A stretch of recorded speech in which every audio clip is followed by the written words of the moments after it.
que es que cuando vives experiencias adversas que te hacen estar que te hacen permanecer en un estado de hiperalerta continua y estar expresando de una manera muchísimo más intensa emociones de miedo, de enojo, de abandono, de coraje, de ira, de duelo, de frustración.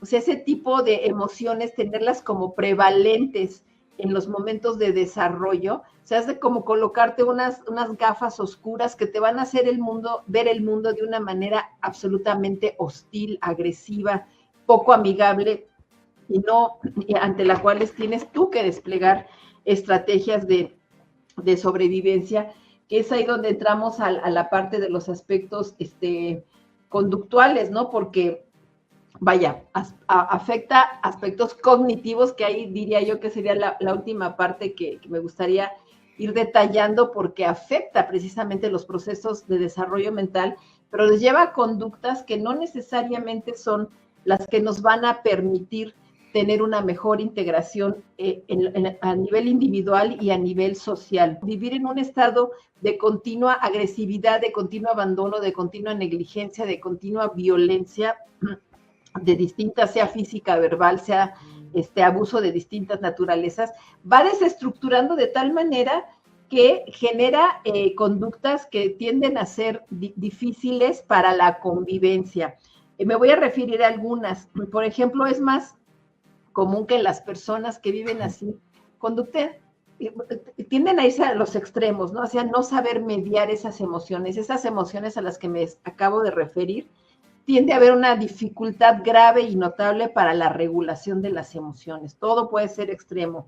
Pero a nivel conductual, decía, ante ese tipo de disregulaciones, se van desarrollando conductas como de retraimiento o inhibición, o sea, personas que les cuesta mucho trabajo expresarse, comunicarse, exponer sus emociones, como que se tiende mucho a volcarse hacia el mundo interior y tener esta perspectiva, y es un poco lo que en cierta forma vemos estos casos que me parecen tan ilustrativos, de querer ver el mundo a partir exclusivamente de tus gafas. O sea, si lo dice la Biblia, si lo dice el Génesis, yo lo voy a entender a rajatabla, y si eso implica matar 20,000 niños palestinos y que me valga gorro lo que están haciendo, eso es mi mundo, esas son mis creencias y en eso me voy a volcar. O sea, no tengo capacidad de conectar con el otro. Te das cuenta que incluso atrás de las adicciones, detrás de estas conductas que se consideran antisociales, detrás de trastornos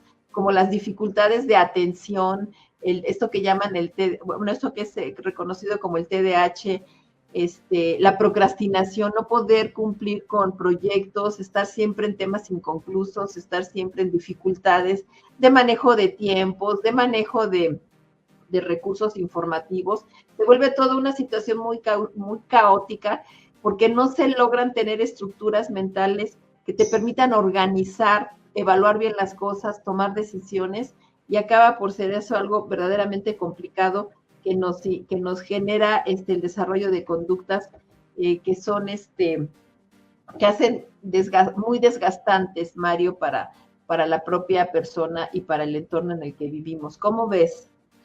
Esto me va a generar traumas, Alicia. Esto me va a generar un trauma a largo plazo, que no podamos sostener esto. Y bueno, pues vamos a darle continuidad a este tema que ya teníamos. Ya esta sería la tercera entrega, ¿no, Alicia? Para hablar de los traumas. La verdad sí es que me importa. Y es relevante, por eso le estamos dando mucho espacio, ¿no? Y no, te lo agradezco, se los agradezco, porque realmente es un tema que creo que vale la pena que nos formemos a algo. Les diría que quiero pensar que estamos siendo parte de una revolución silenciosa, en el sentido de cambiar las perspectivas de comprensión de por qué somos como individuos, como seres humanos, como sociedades, como grupos, y qué papel juegan estas experiencias, ¿no? Y es que realmente nosotros nacemos y este largo periodo en que somos tan absolutamente dependientes enfatiza la importancia de nuestros ser sociales, de nuestra necesidad de la convivencia, de nuestra necesidad de recibir, de cubrir una serie de necesidades para poderle dar un sentido a la vida y conectar con los demás, y todo lo que vaya en contra de eso todo lo que vaya a favor de destacar las emociones de tono negativo, los sesgos negativos, destructivos, digo, siendo parte importante de nuestra sobrevivencia, tienen necesariamente que tener un límite y un límite que no bloquee la valoración del otro, ¿no? Entonces, ¿por qué hablar de esto? Porque pues, que es algo que nos moldea, que moldea nuestra vida, nuestra perspectiva del mundo, nuestra salud, nuestra integridad física y mental, que nos afecta en todos los niveles, a nivel emocional, físico, a nivel cognitivo y conductual, y lo que hoy les propongo es hablar precisamente de esa parte conductual, que es que cuando vives experiencias adversas que te hacen estar que te hacen permanecer en un estado de hiperalerta continua y estar expresando de una manera muchísimo más intensa emociones de miedo, de enojo, de abandono, de coraje, de ira, de duelo, de frustración. O sea, ese tipo de emociones, tenerlas como prevalentes en los momentos de desarrollo, o sea, es de como colocarte unas gafas oscuras que te van a hacer ver el mundo de una manera absolutamente hostil, agresiva, poco amigable, y ante la cual tienes tú que desplegar estrategias de sobrevivencia, que es ahí donde entramos a la parte de los aspectos conductuales, ¿no? Porque vaya, afecta aspectos cognitivos, que ahí diría yo que sería la última parte que me gustaría ir detallando, porque afecta precisamente los procesos de desarrollo mental, pero les lleva a conductas que no necesariamente son las que nos van a permitir tener una mejor integración a nivel individual y a nivel social. ¿Y qué es lo que pasa, Mario, Sergio, cuando se viven de manera crónica? O sea, una cosa, reitero, es esa experiencia adversa que te hace resentir y reexperimentar, pero algo continuo, vivir en un estado de continua agresividad, de continuo abandono, de continua negligencia, de continua violencia, de distinta, sea física, verbal, sea abuso de distintas naturalezas, va desestructurando de tal manera que genera conductas que tienden a ser difíciles para la convivencia. Me voy a referir a algunas. Por ejemplo, es más común que las personas que viven así, tienden a irse a los extremos, ¿no? O sea, no saber mediar esas emociones a las que me acabo de referir, tiende a haber una dificultad grave y notable para la regulación de las emociones. Todo puede ser extremo. Pero a nivel conductual, decía, ante ese tipo de disregulaciones, se van desarrollando conductas como de retraimiento o inhibición. O sea, personas que les cuesta mucho trabajo expresarse, comunicarse, exponer sus emociones, como que se tiende mucho a volcarse hacia el mundo interior y tener esta perspectiva, y es un poco lo que en cierta forma vemos estos casos que me parecen tan ilustrativos, de querer ver el mundo a partir exclusivamente de tus gafas. O sea, si lo dice la Biblia, si lo dice el Génesis, yo lo voy a entender a rajatabla, y si eso implica matar 20,000 niños palestinos y que me valga gorro lo que están haciendo, eso es mi mundo, esas son mis creencias y en eso me voy a volcar. O sea, no tengo capacidad de conectar con el otro, todo esto que le decía el periodista, oye, no puedes sentir empatía, no puedes sentir dolor, no puedes sentir toda la tragedia que se está viviendo. No puede porque estoy volcada y esto es mi mundo, ¿no? Por eso digo que entender estas dimensiones va más allá, claro que pasa por entendernos y por eso se abren o se plantea la importancia de los espacios terapéuticos, pero también son gafas que nos ayudan a entender el mundo en el que vivimos. O sea, qué realidades no han ido moldeando esas conductas, ¿no? ¿Cuáles son otras conductas que tienden a ser muy claras? Perdón si se me empieza a cerrar la garganta, espero que no me haga quedar mal mi gargantita, ¿eh? No te preocupes.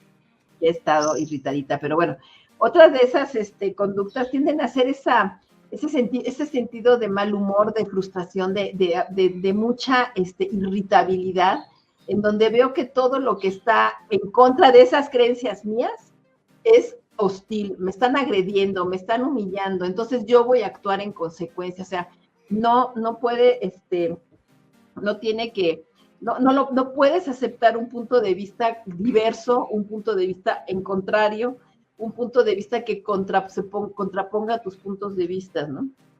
Y esto pues genera, anula la capacidad de diálogo, anula la capacidad de generar acuerdos, anula la capacidad de construir puentes que nos permitan transitar en nuestra diversidad.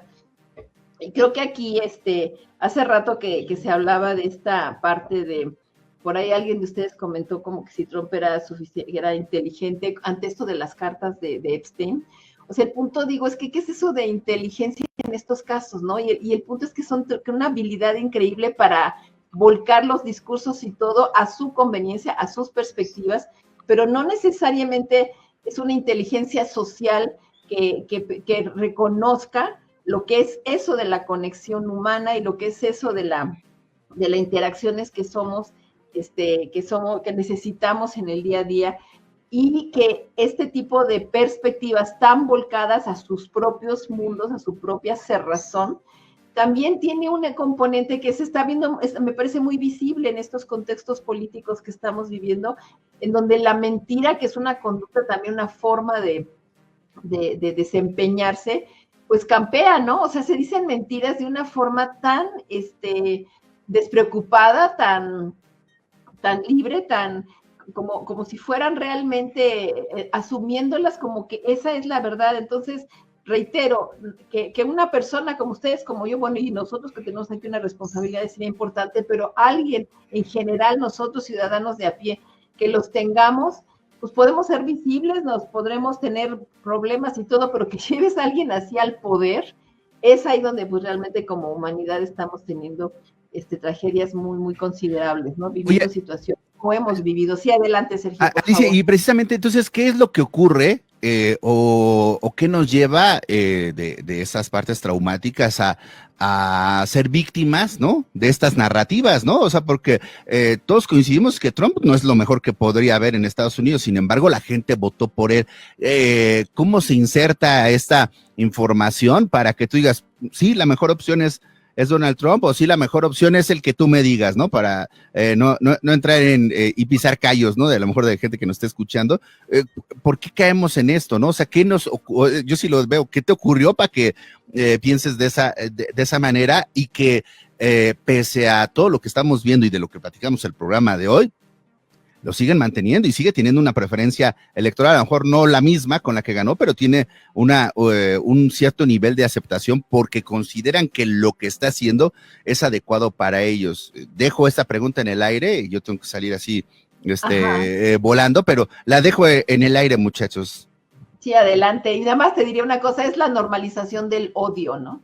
La normalización como forma de educación. Y, por ejemplo, esos personajes que decían, es que están educando, y la tipa que le reclamaba que estaban educando a los niños palestinos, están haciendo exactamente lo mismo. Y esa es una educación traumatizante, porque te hace estar, primera, priorizando la destrucción, precisamente eso, el odio.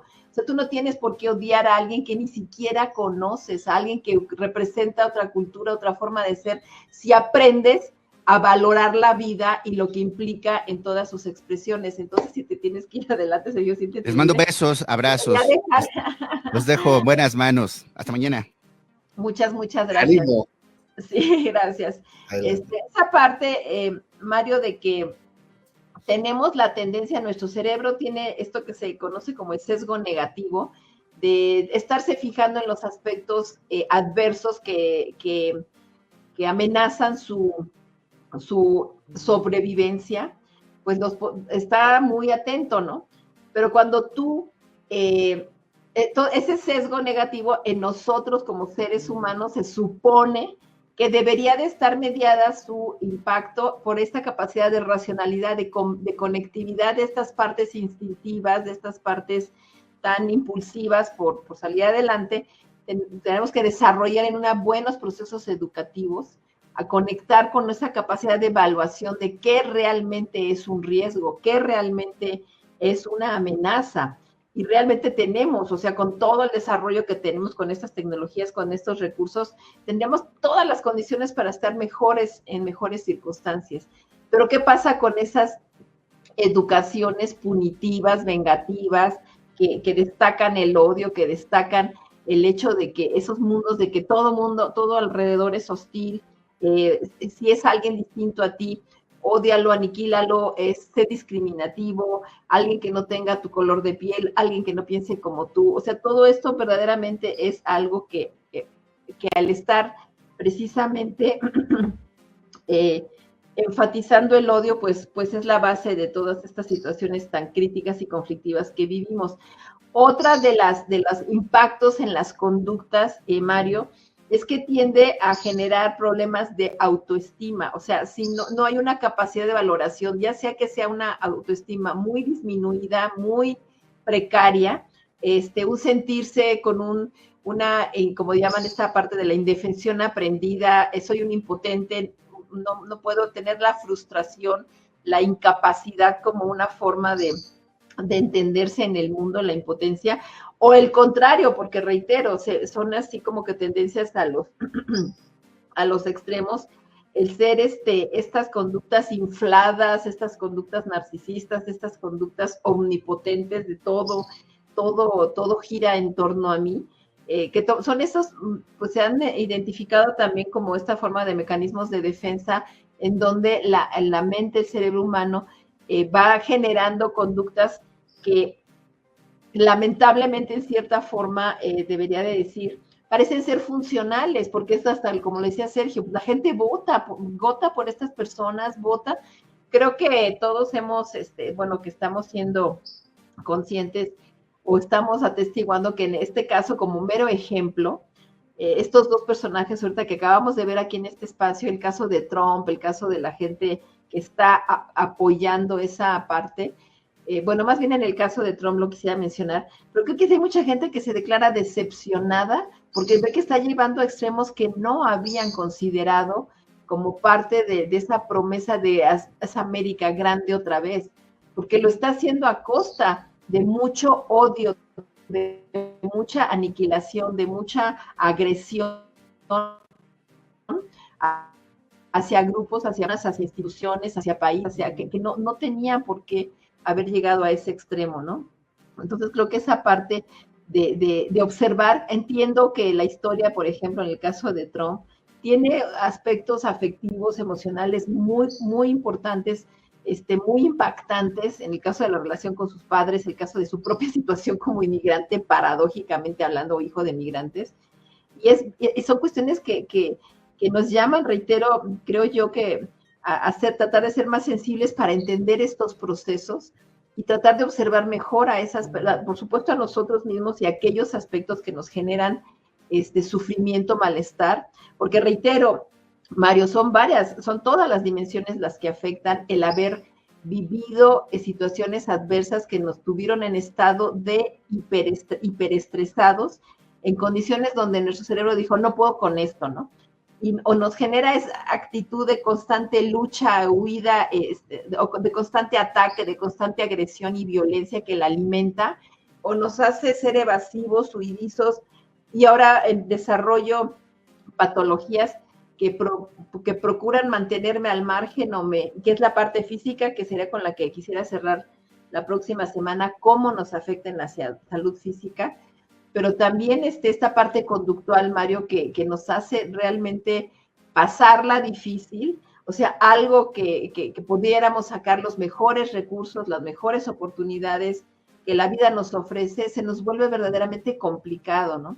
Muchas de las que ahora se reconocen se identifican como patologías, como psicopatologías, hablando de aspectos conductuales, tienen una raíz en el trauma. Es más, se considera, y hay personajes muy, muy relevantes que están haciendo un trabajo muy valioso, me parece. Hay un médico de origen húngaro y radicado en Canadá, Gabor Maté. Él dice, trabaja mucho el tema del trauma y habla mucho a partir también de su propia experiencia como médico que ha sido y como un sobreviviente de la Segunda Guerra Mundial, del Holocausto. Dice, es que en realidad estamos viviendo tiempos en donde estas situaciones están totalmente normalizadas. Es difícil pensar que haya alguien que no lo haya vivido. No en todos los casos va a ser tan patologizante y tan perturbador, pero si tú entiendes el impacto de esas experiencias, te das cuenta que incluso atrás de las adicciones, detrás de estas conductas que se consideran antisociales, detrás de trastornos como las dificultades de atención, esto que llaman esto que es reconocido como el TDAH, la procrastinación, no poder cumplir con proyectos, estar siempre en temas inconclusos, estar siempre en dificultades de manejo de tiempos, de manejo de recursos informativos, se vuelve toda una situación muy caótica porque no se logran tener estructuras mentales que te permitan organizar, evaluar bien las cosas, tomar decisiones, y acaba por ser eso algo verdaderamente complicado que nos genera el desarrollo de conductas que son que hacen muy desgastantes, Mario, para la propia persona y para el entorno en el que vivimos. ¿Cómo ves? La verdad es que, híjole, qué difícil es. Yo creo que en general en este país es común este tipo de, que la gente haya pasado por estas experiencias a lo largo de su vida, y justamente las huellas que deja y el impacto que tiene para todo el resto de la vida. Por eso creo que es importante que cuando ya detectemos que vivimos este tipo de cosas que sí nos afectaron, ¿no? Yo creo que lo primero es justamente darnos cuenta. Creo que muchas veces ni siquiera nos damos cuenta, normalizamos muchísimas cosas porque siempre han estado ahí, ¿no?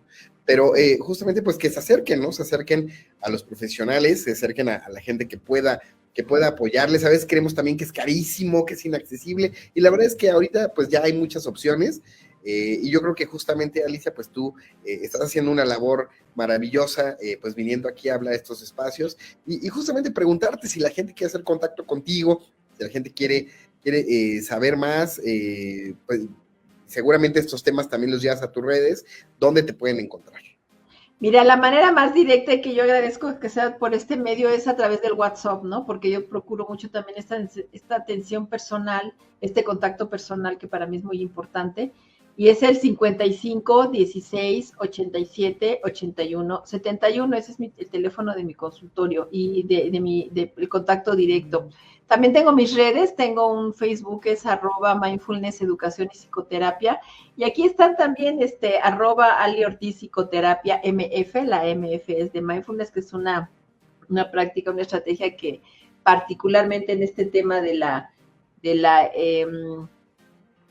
manejo de los aspectos de las experiencias y de las configuraciones traumáticas, pues nos da muchos recursos para poderlo procesar, elaborar e integrar de una manera que sea más funcional, sanadora, y que nos permita también ver los aspectos más creativos y lúdicos y luminosos de esta vida que nos toca vivir, Mario. Gracias, queridos radioescuchas, y pues aquí andamos. Muchísimas gracias. Aquí estamos peleando por la paz y peleando porque cada vez tengamos un país más bello y gente más sana, mente más sana y una vida bonita. No, pues muchas gracias por su presencia, por su compañía. Sigan disfrutando este delicioso café que empieza a las 10, pero puede continuar.